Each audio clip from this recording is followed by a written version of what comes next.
O que será que os escritores do futuro vão falar sobre o tempo que a gente está passando? Não dá para saber, né? Mas sabia que dá para saber o que os escritores do passado já falaram sobre pandemias?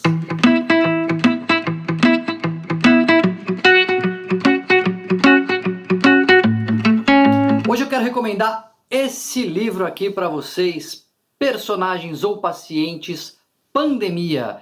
Personagens ou Pacientes é uma série de livros que eu organizo com o meu amigo, o psiquiatra Taki Cordaz, no qual a gente convida vários colegas, psiquiatras, psicólogos, para discutir alguns livros da literatura mundial à luz da psiquiatria, à luz da psicologia. O que será que Crime e Castigo nos revela sobre a mente humana? O que será que Memórias Póstumas de Brás Cubas nos fala sobre o comportamento? Enfim, tem um monte de obras, tem 2 edições já, tem Personagens e Pacientes 1, Personagens e Pacientes 2, e agora nós tivemos o Personagens e Pacientes edição Pandemia. É um e-book gratuito que você pode baixar, vou deixar o link aqui nos comentários para você baixar gratuitamente. E nesse livro nós convidamos mais 2 psiquiatras, então escrevemos o Taki Cordaz, o Guilherme Spadini, que é psiquiatra, o Renato Vieira, que também é psiquiatra, e eu, sobre obras da literatura que falam sobre pandemias ou epidemias. Muito interessantes as obras, a gente resgatou aí alguns textos antigos e cada um escreve sobre um livro e a gente mostra aí, cada um na sua perspectiva, cada obra diferente, o que os personagens podem nos ensinar sobre o comportamento humano durante essas pandemias. Então, o Guilherme Spadini escreveu sobre o Decamerão, do Giovanni Boccaccio.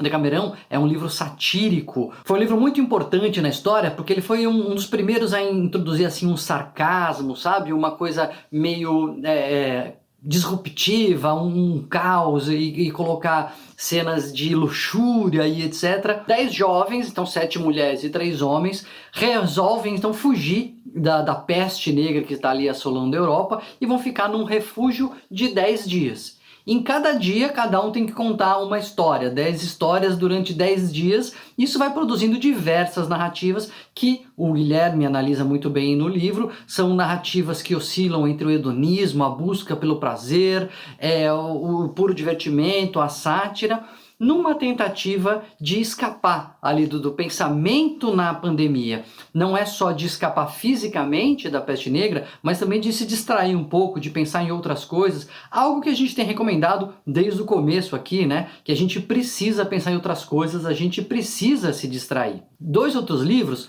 falam sobre pestes que já aconteceram. Tem A Peste, do Camus, que o Taki Cordaz analisa, e tem Um Diário do Ano da Peste, do Daniel Defoe, o mesmo do Robinson Crusoe, que é analisado pelo Renato Vieira. E nos 2 livros é muito interessante ver como muitos comportamentos, muitas atitudes do ser humano, muitas das reações que acontecem em uma, acontecem em outra, e temos visto acontecendo agora, né? Medo de contaminação, receio de falar com as pessoas, uma necessidade de afastamento, uma angústia que vem da incerteza do que é isso, o que está acontecendo, para onde que nós vamos.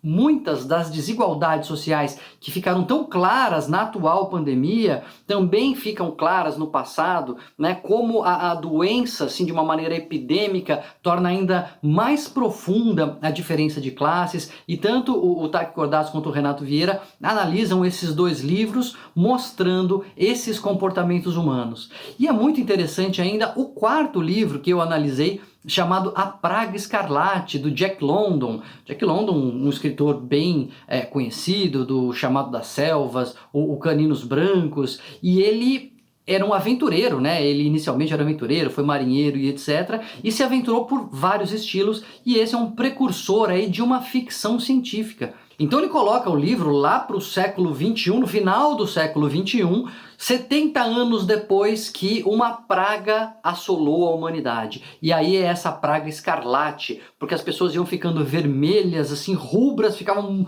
um vermelho muito intenso e morriam de repente. Morriam em questão de horas, assim, raramente passava dias. Só que algumas pessoas não morriam, algumas pessoas ficavam imunes por algum motivo, e a história é contada por um desses sobreviventes para os seus netos, que estão nesse mundo pós-apocalíptico, né? Sabe aquela coisa meio Walking Dead, um mundo já destruído, sobraram poucas pessoas, e eles estão lá caçando, estão andando, e em determinado momento ele para contar como que foi essa história da praga escarlate. E, obviamente, tem muitas analogias com tudo que aconteceu, desde a peste negra, a peste bubônica, com o Diário do Dono da Peste, do Defoe, os livros todos se conversam, e tem muito com o que está acontecendo agora, né? As pessoas não podendo enterrar direito, os velórios não podendo acontecer adequadamente, as estruturas sociais sendo abaladas. Agora, na praga escarlate, o mais interessante é que, como já se foram muitos anos depois de que a praga assolou a humanidade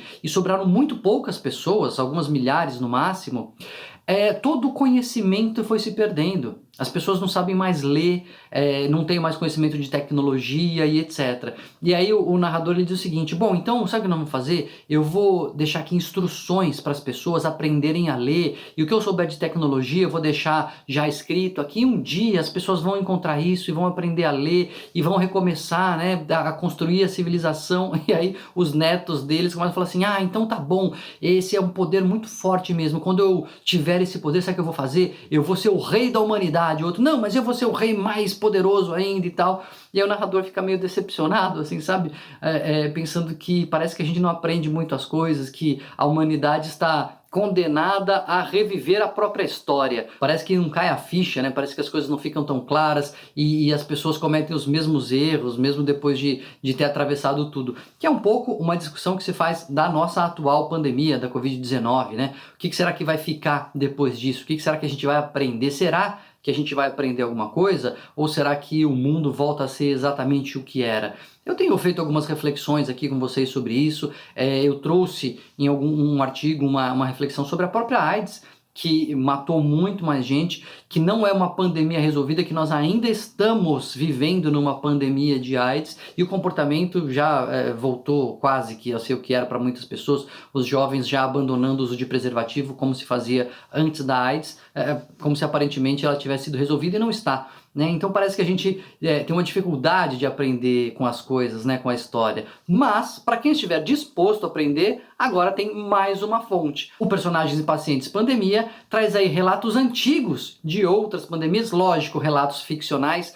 3 pandemias do passado, uma pandemia imaginada para o futuro, mas ajuda a gente a pensar sobre nós mesmos, sobre a nossa sociedade, sobre o nosso comportamento e sobre a gente, né? De forma individual. A gente pode pensar sobre o coletivo, mas também pensar sobre a gente. Às vezes a sociedade pode não mudar, às vezes as estruturas podem não mudar muita coisa, mas se a gente conseguir mudar, já é um bom caminho, né? Então fica a dica para vocês aqui: Personagens ou Pacientes Pandemia. Divulga o vídeo, manda o link, baixa o livro aí, tá o link aqui nos comentários, baixa o livro, divulga, tá gratuito aí, é mais pra gente refletir, mais pra gente dialogar do que pra qualquer outra coisa, porque o que a gente precisa mesmo é conhecimento e diálogo. Não se esquece de se inscrever aqui no canal, deixar o seu like aí no vídeo, clicar nos alertas, aquilo tudo que você já sabe, porque a gente ainda vai conversar bastante sobre essa pandemia.